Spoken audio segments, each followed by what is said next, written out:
Tuesday morning MOJO call. We do these MOJO calls on Tuesday, Wednesdays, and Thursdays at 0800 Eastern Standard Time. So if you're joining us today on the conference call, great. I'm also streaming live to my Facebook page, YouTube page, and it'll be on my podcast also. So some exciting stuff happening this morning with this. Just some quick announcements for those of you with our ACN team. There's going to be presentations today going on at noon, 1, 3, 5, and 7. All kinds of presentations for you. You can check the ACN Facebook page there to find that. And then also tonight at 9:30, there's a special training for you from our big friend down in Cincinnati, Sean Dennedy, teaching about energy. I think he's got more energy accounts than anybody in the company. He's a great guy to learn from. You want to jump on there tonight, go to the Team Revolution website to get the link to along to that. He's going to teach you all his secrets. I love it. Thank you, Sean, for doing that. So today, I want to talk to you about the cycle of success. And before we get into that, I want to tell you where I got it from. I got it from a guy named John Maxwell. As a lot of you know, have been following my podcast and also the MOJO calls we've been doing. Intentionality has been my word for the year 2020. I wanted to be intentional about everything, and growing as a person requires you to have a mentor. You want to find somebody that you can follow, and John Maxwell really has a great program. He has a great paid program, but he has a great free program that you can follow. What we're going to talk about today, you can actually find on his Facebook page. He actually did this yesterday, and I'm just kind of doing a synopsis of it today. But you can go on there, it's recorded, and you can check it out. But we're going to be talking about the cycle of success, 5 simple words, 5 steps for you to have success. But before you can ever start to think about success and the cycle of success, you've got to concentrate on curiosity. See, when we were children and we were born, we were full of curiosity, right? We were curious as a kitten. Everything, we had to know everything about everything. If anybody's been around a toddler understands, they ask you all kinds of questions. And they don't hold back. They're always curious about everything. How about everybody get this one? Hey, where'd babies come from? Yeah, go ask your mom about that one, right? Get out of here, kid. We don't want to talk about that one, right? They are curious about everything. And what happens as we become adults, we start thinking we know everything. And that's where we end up in the danger zone when we stop being curious, right? We just start doing things the same way because that's the way they've always been done. Well, here's the good thing about a crisis.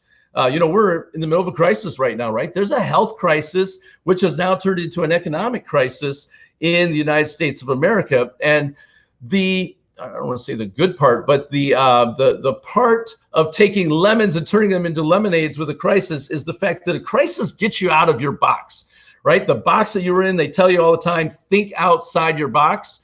Well, the crisis actually takes the box, blows it up, and sets it on fire, and you've got to completely find a way to do things differently. And so curiosity means you just have to learn to ask more questions. And you need to realize, I've learned this as I'm getting older, there are fewer certainties in life. The more I learn about life, the more I learn, the less I know, right? The older I get, the more I learn that I know less, something like that anyways. You don't need to know everything, but you just need to learn how to grow. And that's what I'm learning right now, that life has thrown us a detour. There's a detour right now, right? We were all going on this path of one way of doing things, and all of a sudden, boom, we wake up one day and there's a detour. There's a roadblock. We got to go another way. Now we can sit there and throw a temper tantrum and be all upset about the fact that things are going to be different, or we can embrace it and ask the right questions and enter into the cycle of success to learn how to work around the detour and to embrace the detour. And what can we learn in the detour? And for Stacy and I, this has happened a couple times in our life. One of the most recent before this one is the fact back in 2008. A lot of you know on here, we are in real estate, and things were going great, man. In the 90s and early 2000s, oh my gosh, it was amazing selling houses, right? People were selling them every 6 to 18 months. It was crazy. You could sell the same family 3 houses in like 4 years. It was awesome. And then 2008 came along. And let me tell you, the roadblock got thrown up. We lost 75% of our income overnight, and business could no longer be done as before. The credit scores, it was almost impossible for people to get credit. Everybody had negative equity in their houses. Banks were imploding. The stock market was dying. It was bad. And so we saw a lot of people actually get out of real estate and had to go try to find a job during the Great Recession. We decided to stick with it, but we had to take a detour. That detour for us required us to enter into the cycle of success because we had to learn some new skills. We decided we would go do short sales. We would help save people from economic disaster and foreclosure and help them short sale their house.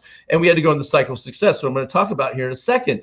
But we also realized at that time, because it was a crisis, that we had to get out of our comfort zone and we could not go back to doing things as they were before. And we also decided to start another business because we wanted to have alternative streams of income coming in for the next crisis, because we know there's always going to be some type of crisis that's going to be happening. And we did that, and we started our own business with ACN, and we entered the cycle of success. So here's we go. So, right, so you got your curiosity cap on, you're curious. You got to be thinking, is there a better way? How could I do this better? What could come into my life to change things, right? For things to change, I must change. We've all heard that axiom. So the cycle of success starts with this. Number one, you got to start testing. So write down the word test. See, there's always a better way. Just because we're doing things the way we've been doing doesn't mean it's the best way. It's just we get into a rut and we start doing things the same way all the time. And this happens in all kinds of things, right? It can happen in your health. It can happen in your relationships, your marriage. It can happen in your business.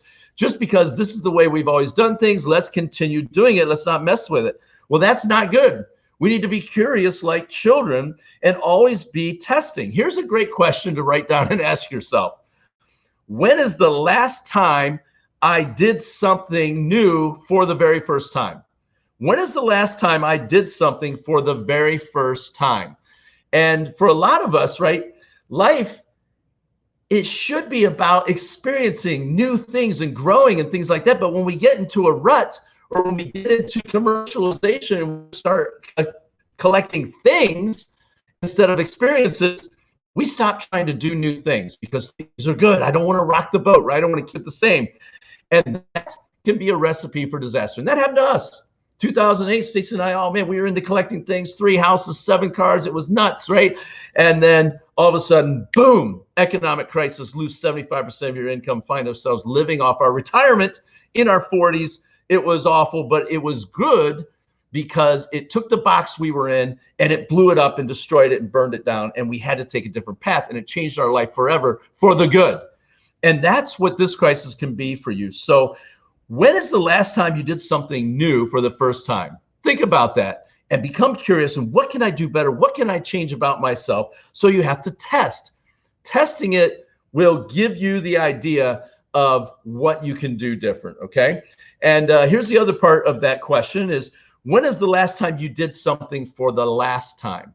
Because there's going to be some things that you're going to need to eliminate. This crisis is going to change things. There's a lot of people out there throwing temper tantrums saying, when are things going to get back to normal? Well, guys, never is the answer. Never. We're never going back to the old way. There is going to be a new normal, and you can either adapt and grow with it, or you can die and become a dinosaur, right? So you're going to be doing testing. That's the number one thing to the cycle of success. You have to test. And with testing is going to come failure. Just know that. That's word number 2, fail. You are going to fail. In fact, the most successful people are the people who fail the most. Here's what I want you to think when you fail, when trying something new for the very first time, is just say this to yourself. Say, oops, this isn't the way, but I'm getting closer to the way of doing it. For example, today, I decided that these MOJO calls, I've been doing them for years on just a conference call. I'm like, you know what? Forget it. I'm going to go live on my Facebook and my YouTube, and I'm going to put my MOJO call on there. And about a year ago, I started a podcast with it, but I decided, yes, this is what I look like at 8 o'clock in the morning if you're watching this on there. And I do have my espresso over here. So you're going to fail. Know that you're going to fail. And here's what else you need to know. When you're going to try something new, look, if you're getting curious and you want to go out and test new things, just know you are never good at it for the very first time. And think about it. As adults, we don't like to fail because we don't like to look bad in front of people. And just know that you are going to fail, and you have to be okay with that. And you're not going to be good at something the very first time. Were you really good at swimming the very first time? Were you really good at walking the first time? Were you really good at riding a bike the first time? No. You skinned your knee, you bumped your head, maybe you almost drowned. If my kid is listening to this, he's laughing because of the time in Mexico. We will not talk about that story right now. But when you know this, the more we test, the more we fail. But you're going to get closer and closer and closer and closer to winning, but you can always be growing, and that is the win. The win is in the growing. So you can never separate failure from success. Everybody wants to do that. They think success is over here and failure is over here. Imagine this big chasm in between the two. No, they are the same because they belong together. You cannot have success and grow unless you fail. You have to fail to succeed. So the first word is test. The second word is fail. The third word is learn. You have to learn from your failure. Have you ever seen a fly? A fly, right? He gets in the house and he gets trapped, or it's in your car and you're driving, right? And you want it to get out. You want it to get out, and you crack the window, but it just keeps beating its head against the glass, beating its head against the glass, beating its head against the glass, right? It keeps failing, but it doesn't do any learning. And eventually, if it doesn't learn and improve, it does what? It dies, right? But some of them will be smart enough and keep going, and they'll say, okay, that's not the way. I'm going to try again. And it hits the head of the glass. That's not the way. I'll try again. And eventually it finds the opening. So ask yourself when you fail, what did I learn? And I have a thing I do with the people on my team, my real estate team, and also my ACN team is we ask this. After every appointment that we have with someone, I always ask, what did we do well? I always start off with that. What did we do well? Great. Let's list what we did well. Let's pat ourselves on the back. We did this good. What could we have done better? That's the learning part. What did we learn from this experience?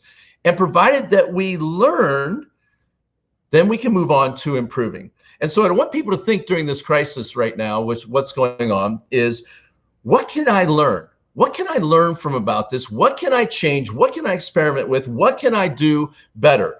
One thing Stacey and I was doing is we're taking our businesses online. Our real estate business and our ACM business, we're taking it all online where we can do it from home. And ultimately, when they do it from the beach, as we get Stacey her house down in Aruba that we have, when we start snowbirding, we'll be able to run our businesses online. So we're learning things during this, working out the kinks. We're failing, learning. And then step 4 is improve. Okay, so you're going to test, right? You're going to test new things. You're going to fail at them, which gets you one step closer. You're going to learn from that failure, and then you're going to improve. Improve is the action word. See, if you just learn, but don't take the learning and put it into action, then you're not going to have success, right? You're breaking the step number 4, which is to improve. You have to put into action what you have learned. And just know this. Here's the great part about improvement. Everyone and everything and every day can get better. You can always improve. And here's the best part about it. To have massive success, you don't have to improve a whole bunch. A mentor of mine taught me this. His name's Darren Hardy. Said if you get 0.3% better, just 0.3% better each day, at the end of the year, you're 100% better, more than 100% better. So a lot of people think, oh, I got to do 20% more improvement today. No, that's not what you need to do. You just need to consistently do 0.3% better each day, and you'll be 100% better in a year. And that was amazing because everybody can do 0.3% better. To give you an idea what that would be, what if you were taking 1,000 steps a day? Okay, 1,000 steps. And then today you said, I'm going to take 1,003 steps. Could I take 3 more steps? Of course, right? But if you told yourself, I took 1,000 steps today, I'm going to do 1,000 more steps, you may not be able to accomplish that. But yes, you could take 3 more. That's the idea of 0.3% better, just adding that little bit better each and every day. So you do not need to worry about getting bigger, as a lot of people try to do. You want to concentrate on just getting better. You get better, you improve you. You're only competing with you. Don't look at what everyone else is doing, because if you look at them and you're doing better than them, you'll slow down. And if you look at other people and they're doing better than you, you'll also slow down. So only compare yourself to you. And here's what I find all the time, is I meet people all the time in our businesses, and I find out people are always anxious to improve their circumstances, but rarely are they anxious to want to make more money or to have more success, but they don't want to work on themselves. And Jim Rohn said this: for things to get better, you must get better. And isn't that the truth, right? You know, I want to have better health, but I don't want to put down those Girl Scout cookies or that Popeye's chicken or those Reese's cups or drinking a bunch of beer at the end of the night, right? I want to have better health, but I don't want to give those things up, right? For me to get better, for things to get better, I have to get better and I have to improve myself. So step number 1, test. Step number 2, you got to fail. Step number 3, learn from the failure. And then step 4, you have to improve from that. And then step 5, the all important step 5, re-enter. Re-enter the cycle, get back into it. See, the only time that you really want to re-enter is after you've gone through the other 4 steps. We know the definition of insanity is doing the same thing over and over and over and over again and expecting different results. We see people do that all the time. They're plugged into an archaic system that was built, our financial and our economic and our industrial age thinking. They're plugged into that old system that we were brainwashed with as children in high school or in school during our schooling system. And we're not willing to change and realize things are different and they're growing so fast with technology, and that for things to get better in our life, we have to get better. So there's your 5 steps. You want to test. You want to be curious, first of all. Is this the best that I can do? Is there something else out there that I can help to improve my life? And start asking yourself those questions. Think about it. And then go out and test some things. Try some new things. When is the last time you did something for the very first time, something new? Test it out. You're going to fail some, but learn from it, improve, and then re-enter from there. So I hope that helps somebody today. Again, John Maxwell is the one that I got this from. He's an amazing mentor and leader. You can follow him out there and check him out on his Facebook page or on YouTube or something like that. I want to thank you for joining me with me this morning. Have a great day. Get out there. Go fail your way to success. Learn, improve, and re-enter the marketplace. So everybody have a great one. I will see all of you very soon. Have a good one.